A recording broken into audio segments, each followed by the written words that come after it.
We had the first tie football game that I can remember in a very long time. Packers, Cowboys, they tie 40-40 in overtime.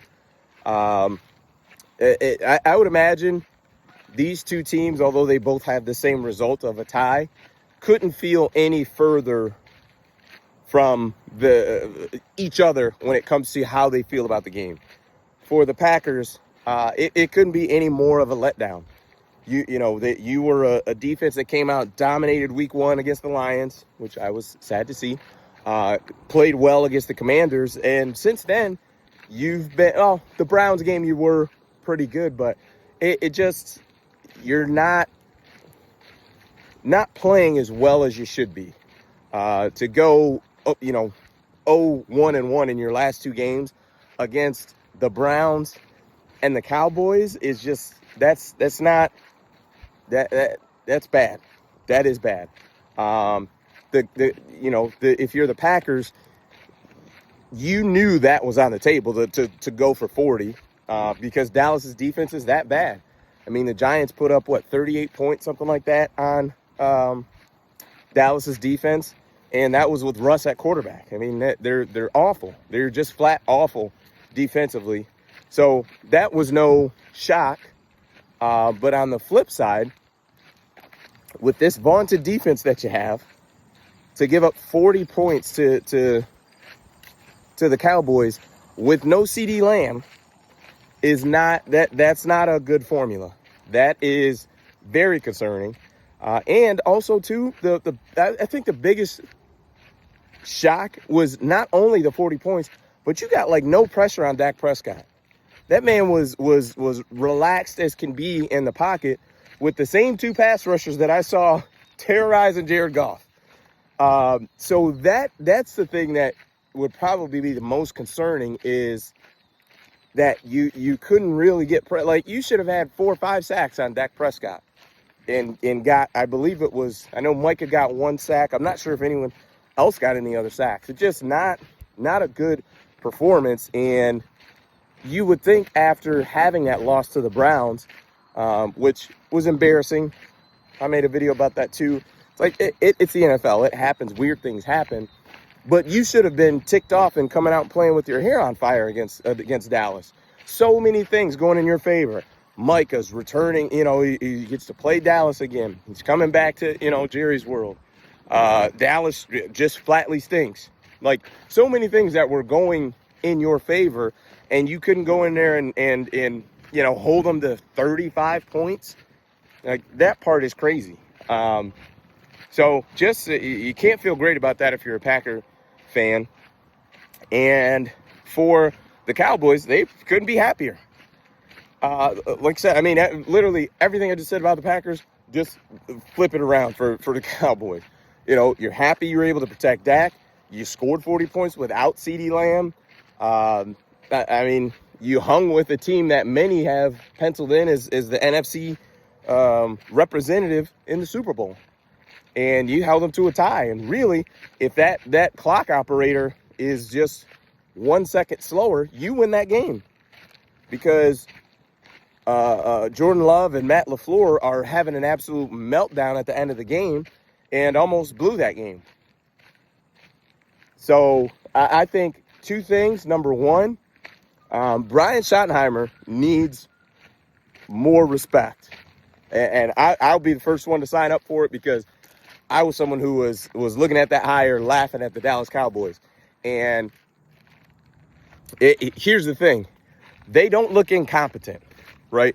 And that's the concern with the head coach is you just don't want your team to come out and look incompetent. We don't know what we're doing. Dallas looks to, at least offensively, know what they're doing. Now, defensively, I think most of their issues are personnel related. You just can't have defensive linemen that are 230 pounds. Unless that guy is going to be an elite edge rusher, that's not going to work. You need beef up the middle. And until you can get guys to stop the run, it's just going to be, it'll never end defensively. Also, I don't know if that, I believe it was a knee injury for Trayvon Diggs a couple years ago. I mean, he's been invisible. He's been flatly invisible. I don't even know what to say, but they're awful defensively, but I truly believe that's mainly personnel related as to why they're so bad defensively. But I once again, Brian Schottenheimer needs a little more respect because he's been doing a good job. Like I said, it hasn't been perfect, hasn't been great, but for what he was handed, I mean, he's holding on and doing all he can. The thing is, especially when you're a brand new head coach, first gig, we just don't want to look at it and say this is your fault. And I think Brian Schottenheimer is doing that. It's no matter who you blame the loss on, you're not going to look at it and say Brian Schottenheimer is the reason. And I think that's a positive, and that was unexpected. I didn't think that was going to happen. Also, I want to talk a little bit about Matt LaFleur as well, because some of this stuff, man, it with the Jordan Love, that end of the game, end of overtime, scenario last week with the Browns, like you've got to score more than 10 points. Like, I get it. The Browns have a really good defense, but you've got one of the highest paid quarterbacks in the NFL and also one of the best offensive minds in the NFL as well. And you're telling me you can't put 2 touchdowns on the board? To me, that's unacceptable. What offensively, what is it that Green Bay lacks? Is it a running back? Nope. They got Josh Jacobs, who I think is one of the 5 best running backs in the NFL. Is it at receiver?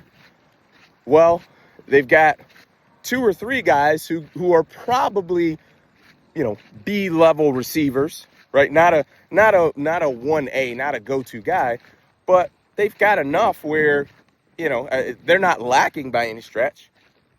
Golden seems to be pretty good. He's having some timely catches. Tight end, they're good. Tucker, is it Kraft?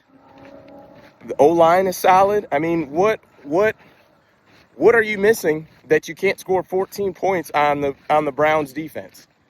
So I think Matt LaFleur is a really good coach, but with that comes some things, and a lot of it is expectation. You've got to be better, especially when you're the play caller and you got this $50 million a year quarterback. Because what I know is anytime Jared Goff struggles or doesn't play well, people are ready to ship him out of town. So the expectations got to be there. So I'm gonna keep my eye on LaFleur because this is gonna be probably, since he's had Aaron Rodgers, the highest expectations that they've had for the Packers since he's been there.